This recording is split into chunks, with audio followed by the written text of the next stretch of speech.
Hello and welcome to Joy in Our Town. I'm your host, Athena Sorensen. Thank you so much for joining us today. Now you want to keep the dial here because we are going to be talking to Cindy Bauer. She is the Executive Director of Surfing the Nations. And you're going to say, what is Surfing the Nations? Well, if you're a surfer, keep it here because this interview is really going to bless you. Cindy, thank you so much for being here today. Thank you, Athena. It's definitely a pleasure. Now, what is Surfing the Nations? I have this beautiful image in my mind of someone surfing all around the globe. What is this ministry and how did it start? Well, it really started very organically. We had been asked to come here to work with one of the local churches to develop a training center, and Surfing the Nations started out of that, which was quite an exciting adventure of how that would happen, from back in Kalihi Valley to a couple of years of foster village to where we are today in Wahiawa, where our local and international headquarters are.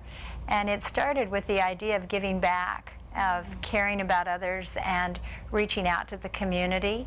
And it started out, I remember the first building that we built was in the old kimchi factory, where there was a huge refrigerator. Wow. That was very warm if there were more than 3 people in it at a time, but we turned that into a sound studio. Oh. And we would begin to help all the local bands, a lot of them from Jaw Scott to Olivia, and we would start having concerts to give back to the young people, and anywhere from 2 to 3, sometimes 400 kids would be out there, where it was a place that you could come that was drug-free, alcohol-free, and hear great music and be able to participate and enjoy just the excitement of being a young person. It would be there from that our training would develop, and many other aspects of what today is known as all the different legs and arms of Surfing the Nations. Oh wow, that's amazing. It all started 13 years ago with a vision to see surfers impact local and international communities. It was a simple idea then, and it's a simple idea now. The turning point for Surfing the Nations started 2 years ago with the relocation to Wahiawa. Since then, we've had more opportunities to partner with our local community than ever before. We've seen an incredible growth in our internship, our programs, and our outreaches. We started our after-school tutoring and our Ulupono Thriving Arts program when we began to notice the needs of reaching our neighborhood youth. Just the other night, we held a big art show open to the community where we displayed all the kids' works, from drawings to paintings to dances.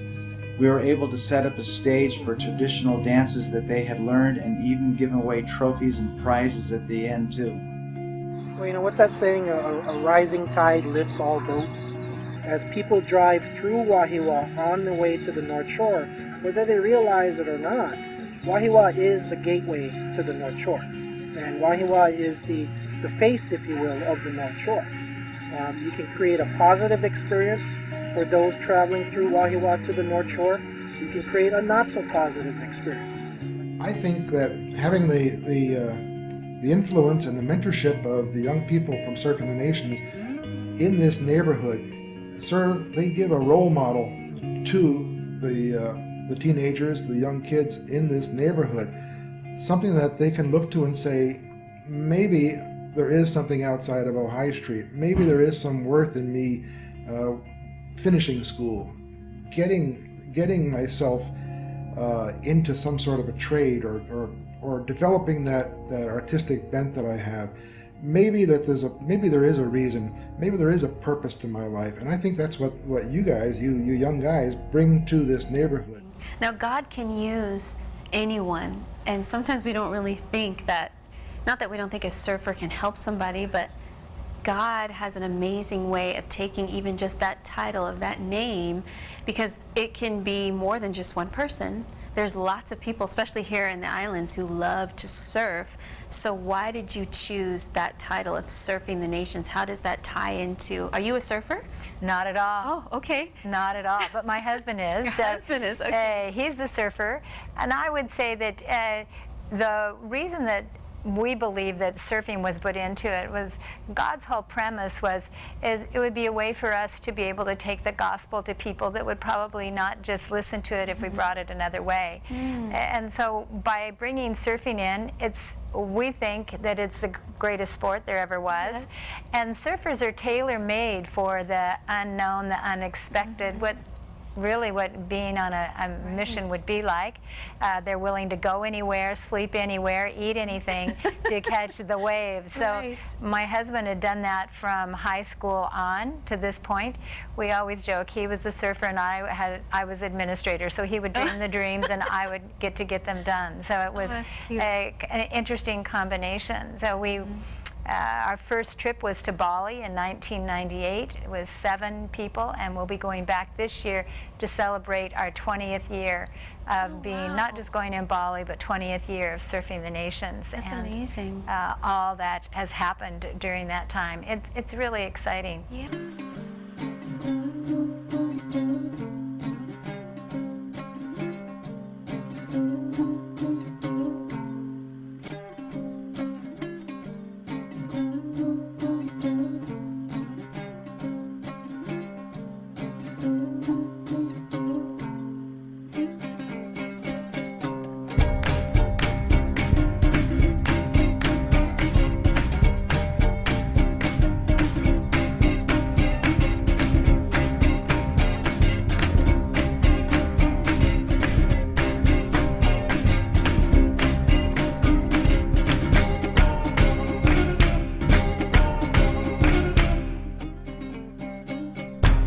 And we've been able to use surfing, for example, out on the west side and work with the kids in the shelters out there that for generations haven't learned how to swim. And many people take for granted, especially because we live on an island, that everybody knows how to swim. Right. But it's not so everybody far can. from true. And some of them for generations haven't been learned how to swim. People will say, somebody just threw me in the water. Yeah. I said, yeah, but that person that threw you in the water knew how to swim. Exactly. Whereas if you don't know how to swim, you're not going to throw somebody else in. That's true. So one of our big cries, even just for our own state, is that everybody learn how to swim, because it's really an expensive sport, to learn it. Yeah, that's and true. to get out there just to swim. And so we take it out there and we teach the kids surfing, which is a one-on-one sport, and you can only push so many people into a wave at a time. So it allows us to really mentor them, because our whole heart is character. Yes.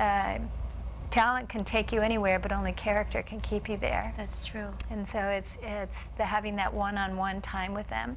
And so the reward of learning how to swim is then to be able to surf. And so we've had an amazing outreach out in the Waianae Coast, and really with the Ulupono kids, which is the kids we work with that would be at-risk youth, giving them the opportunity to even get out of the neighborhood that they would be in to get to the water.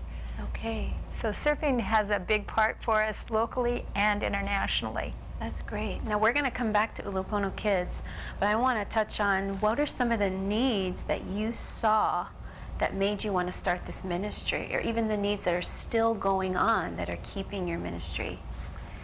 When people ask that a question, it's always the answer is always being obedient to the next thing that God tells us to do. Because even when I look at our place up in Wahiawa where we are now, we moved into one building, and then the next thing the man that owned the second largest porn shop was calling us, asking us to buy his building. Really? And I remember just being shocked, but it was after a tremendous amount of prayer, and prayer that had gone on for that area over and over and over again, literally for decades. And the stories that people have called us just weeping, saying how they had laid hands on buildings there, how they had prayed for generations.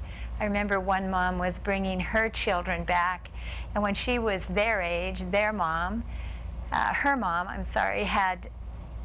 had the whole family stop after church and pray for this line of buildings that were all the sex industry. Can you tell us what each one of those buildings was? Yeah, so there was a bar, and then the second largest porn shop, then a liquor store that sold porn and porn toys at the level of a 2-year-old, as well as illegal drugs. And then next to that was a strip bar that had sex trafficking and prostitution.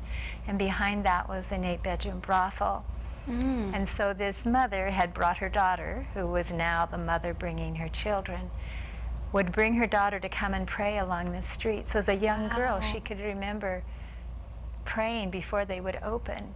And she wanted her children to see the answers to her prayers as a young girl and the difference that they would make. So That's wonderful. it's really an amazing story. And I can remember her children, just their eyes were as big as soccer saucers as they looked at everything that was around them. Wow. So the change that's come to Wahiawa has been really exciting and brought about a whole new breadth of interest in business. We've been able to see just in our little section 5 new startup businesses.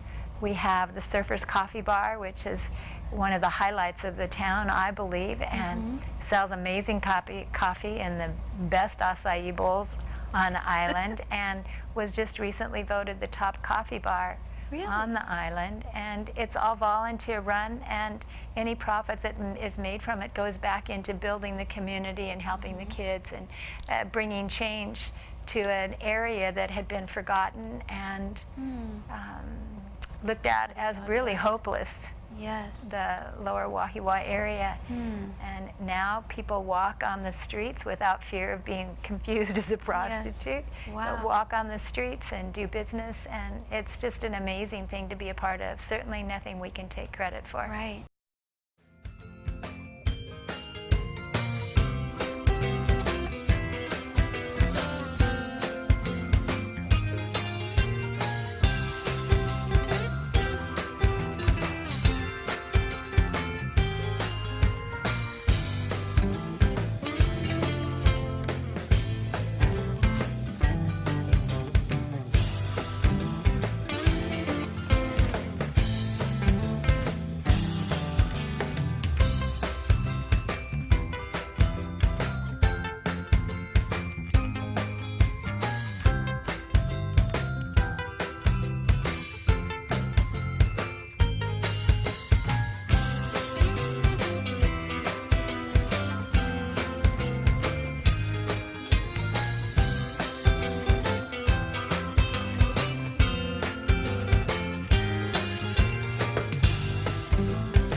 Welcome back. We are talking to Cindy Bauer from Surfing the Nations. She is the executive director. And now we have Daniel Balogh. He is her executive assistant. And we are going to continue to talk about the wonderful things that you guys are doing there. So Daniel, you were part of the internship program at Surfing the Nations. Can you describe what that is and what it was like for you? Yeah, so I did an internship in the spring of 2016, and it's a 3-month program where you basically come to Hawaii and get to be involved in all parts of STN. So from our outreaches where we feed the local community, or like the Ulupono program, we get to be involved with that. And then of course you have to learn surfing, so the staff at Surfing the Nations teaches the interns how to surf and how to be surfers giving back. Oh, that's amazing. So did you travel to any of the other islands or go anywhere outside of Oahu? Yeah, so part of the internship program is a 10-day inter-island trip where you just get to kind of disconnect and no cell phones, no anything, and you just get to kind of rough it in another island and get to see a different culture and serve a different community. So during my outreach, I got to go to Molokai and just see a bunch of culture and different spots that a lot of people don't get to see, including Kalaupapa. We got to actually hike down into Kalaupapa and serve the community down there for a couple days, which was a real treat. Wow, that's amazing. So this internship, it's mainly comprised of younger people. Is that more the You have to people be a that... high school graduate. Okay. Many of them are college graduates. Okay. Daniel didn't share with you, but all of the young people that come and are a part of it are really amazing. Daniel himself has his degree as a chemical engineer from Wow. North Carolina State. And so he's given up that to come and serve and give back and be a part of bringing change and hope to people that would be pretty hopeless for. So I work with all amazing young people that I pretend like I'm their age, so I tell them I'm 25. I can't get anybody to believe me anymore, but really love everybody I work with and all those that volunteer with Surfing the Nations. Surfing the Nations is a totally volunteer organization. None of us get paid. We go to serve and to give back. And so Daniel's a perfect example of what that's like and what the young people are like and their commitment to be a part of what is happening here with Surfing the Nations. Oh, that's amazing. So what is the Surfers and Leadership School? So Daniel was a part of that too. I'll let him share his experience. So once you do an internship, you also have the opportunity to come back for the leadership school, as we call SLS. So to be a part of Surfing the Nation staff, you must go through a 3-month training program where it's just basically preparing you to be on staff, making sure you're coming back to Hawaii for the right reasons, to serve at Surfing the Nations and not just to come for another Just to be in vacation Hawaii, and yeah. everything.